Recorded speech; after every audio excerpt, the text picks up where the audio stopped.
10th of 2008. How you Benny doing? Negro. How you doing? Okay, how's everything today? Everything's cool, man. Hanging in there, you know. Nice Friday afternoon. Just chilling out, you know. I want to start off with telling me something about yourself. Well, basically, you know, I'm a hard-working type of person.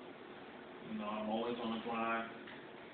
You know, basically, I'm just a regular type of guy, you know.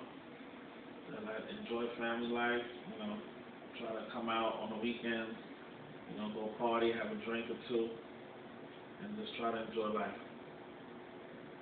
Now, your experience these days, basically about how the industry, when I use the word industry, I mean just the industry of success, the industry of film, the industry of television, the industry of computers. What do you feel makes it the industry?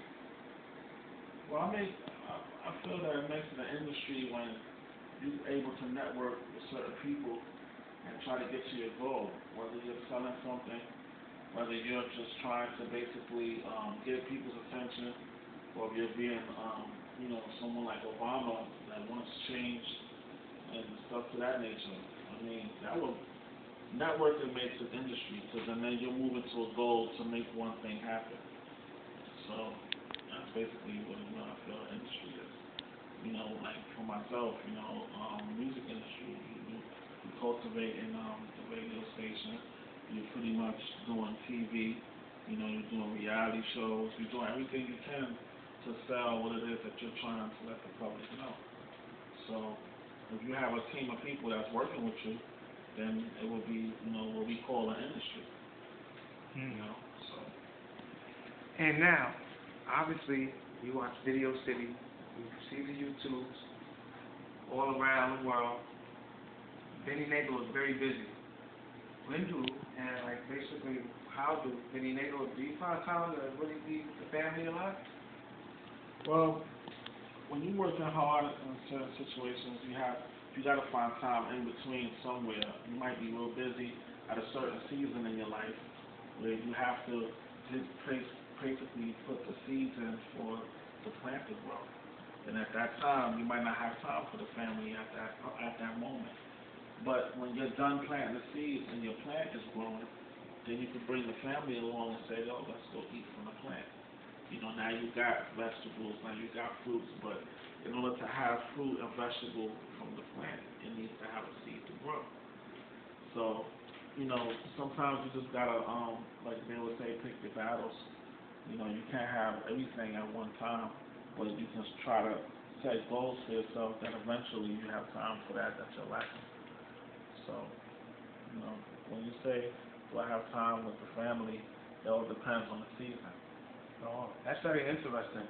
So, holidays, Thanksgiving, Christmas, New Year's, are those the times when the family do get together?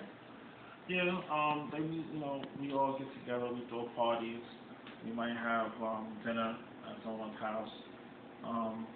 You know, the family always meet, you know, when holiday season is here. So, the family is cool. Now, I have a lot of history on Benny Negro, his career, the Apollo. How do you feel walking into that legendary building where so many great performers performed at?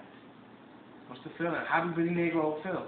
What's the situation? What's the scenario like? Well, it's funny when you say that. We had to basically, how amateur night works, what we do is we give tickets out to the family, and as many tickets as we can get out there as your support team. So the louder the clap is, the more support you get, you know, in order to move forward. And what I like about the Apollo is we rub the log. That's the same log Michael Jackson rubs, Dionne Warwick. I mean, let's get for real. Gladys Knight, the Pimps, the Jackson 5. Excuse me. Well, Jackson 5. Yes. Stevie Wonder. All the greats. I've seen Nas. I've seen Biggie. I've seen Jay-Z. I've seen these people at the Apollo. So, you know, Apollo's a big thing. I was happy to be there. And Wendy Williams was the host at the time. So, Apollo was nice. Growing up, basically, where originating from New York?